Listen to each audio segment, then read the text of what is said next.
Jet மோட்டரில் ப்ராப்பராக ஏர் release பண்ணுறது எப்படின்றத இப்போ நம்ம இந்த வீடியோவில் பார்க்குறோம்.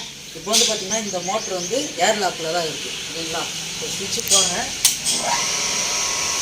பார்த்திங்கன்னா இங்கே தண்ணியே வரல சரிங்களா. இப்போது ஏர் லாக்கில் இருக்குது. இந்த ஏர் ரிலீஸ் பண்ணுறது எப்படின்றத இப்போ நம்ம இந்த வீடியோவில் பார்க்குறோம். மோட்ரு ஆஃப் பண்ணிட்டோம் சரிங்களா. ஓப்பன் பண்ணி நீங்கள் வந்து நிறைய பேர் என்ன பண்ணுவீங்க, ஏர் ரிலீஸ் பண்ணணும்னா தண்ணி ஊற்றினா ஏர் ரிலீஸ் ஆகிடும்னு நினைப்பீங்க. அப்படிலாம் இருக்கக்கூடாது. ஒரு சில டெக்னீஷியன்ஸ்லாம் என்ன சொல்லுவாங்க, இதை இப்படி லூஸ் பண்ணிவிட்டு பண்ணணும்னு சொல்லுவாங்க. லூஸ் பண்ணிவிட்டு பண்ணினாலுமே கிளியராக ஏர் ரிலீஸ் ஆகாது.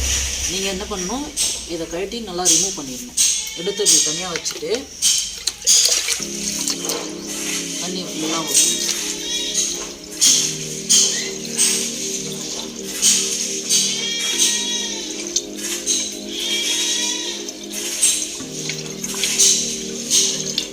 தெரியும் சவுண்டு வரும், தண்ணி கொப்பளிக்கிற அந்த சவுண்டு கேட்கும்.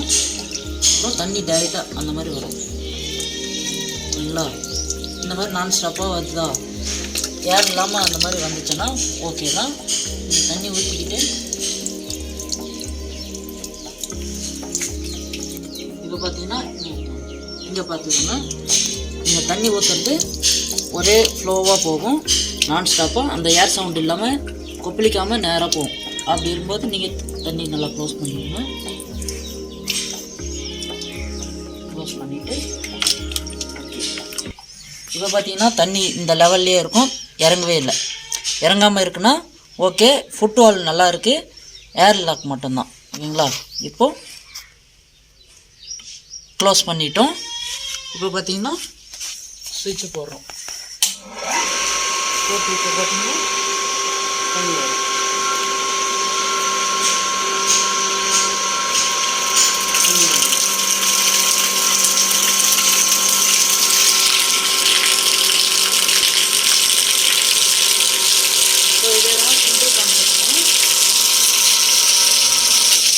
இப்போ நம்ம பார்த்தீங்கன்னா ஏர் ரிலீஸ் பண்ணுறது எப்படின்றத பார்த்துட்டோம். இப்படி ஏர் ரிலீஸ் பண்ணியும் இன்னும் கொஞ்சம் நாள் கழித்து, கொஞ்சம் நேரம் ஒரு 10 நிமிஷம் 15 நிமிஷம் கழித்து திரும்பியும் ஆன் பண்ணணும். ஆன் பண்ணிங்கன்னா தண்ணி எடுத்துச்சோன்னா ஓகே, ஃபுட்வால் நல்லா இருக்குன்னு அர்த்தம். திரும்பவும் இந்த மாதிரி ஏர் லாக் ப்ராப்ளம் வருது அப்படின்றப்போ நம்ம கம்பல்சரி ஃபுட்வால் தான் ப்ராப்ளம், நீங்கள் ப்ளம்பரை தான் கூப்பிட்டு அதை நீங்கள் சரி பண்ணணும். சரி ஓகேங்க, இதுதான் சிம்பிள் மேட்ரு தான். நீங்களும் ட்ரை பண்ணி பாருங்கள். இப்போ திரும்பவும் ஆன் பண்ணுறேன், தண்ணி நார்மலாக வர ஆரம்பிச்சு. சிம்பிள் கான்செப்ட் தான், நீங்களும் ட்ரை பண்ணி பாருங்கள். ஓகே தான்.